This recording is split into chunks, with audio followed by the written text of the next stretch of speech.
We did have updates from Mozilla across several of their products. We saw an update for Firefox 145. They addressed 16 vulnerabilities.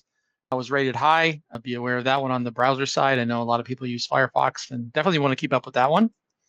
We saw an update for one of their long-term support versions, 140.5. Some overlap with the 16 vulnerabilities that were addressed in the 145 release.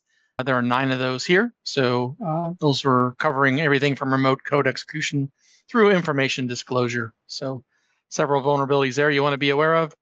And we also saw a release for a much older version, ESR version 115.30 came out as well, and 4 vulnerabilities addressed there in that older version. So if you're running any one of those 3 versions of the browser, you want to make sure that you update, as Chris said. It's important to keep up with those.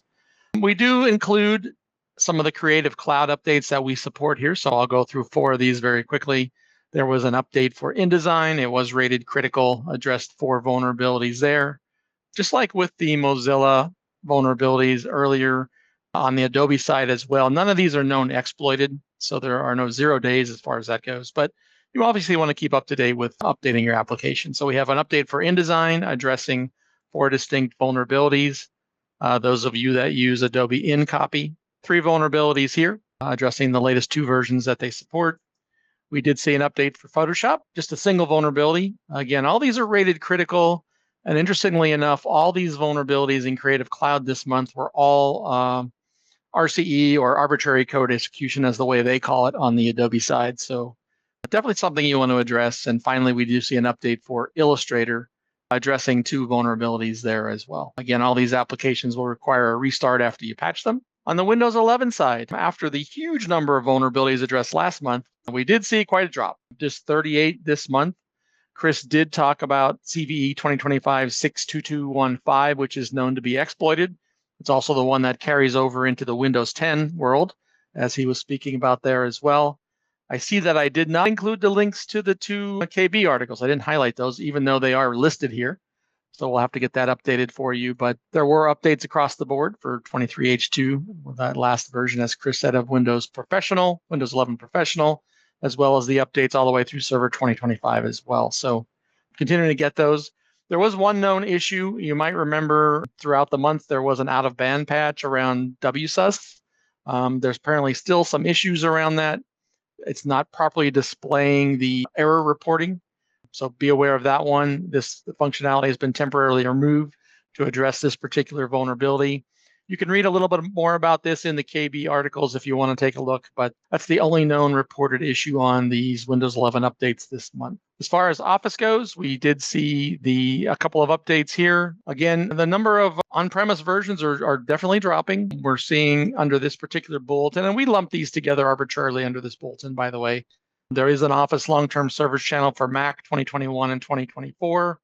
Office Online Server is going to be supported through the end of 2026. So you'll continue to get updates there for the various Office components. And I also lump Office for Android under this right now. You can take a look at this KB on Office Online Server. I did reference it in here, taking a look at these 9 vulnerabilities that were covered. Again, there's only one critical vulnerability of these 9. So it does drive this update to a critical level.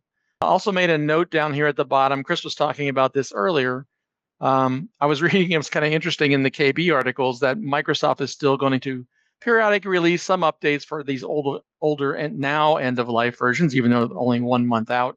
So we did see some updates for Office 2016 this month. And by the way, anybody who's on the Ivanti patch feeds, we did include those updates in the release yesterday. So you'll see those as well. As far as the online version go, we lumped these together under the Microsoft 365 apps.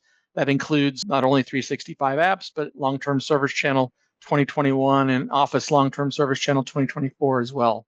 11 vulnerabilities addressed yesterday in these. These are all primarily the click-to-run versions.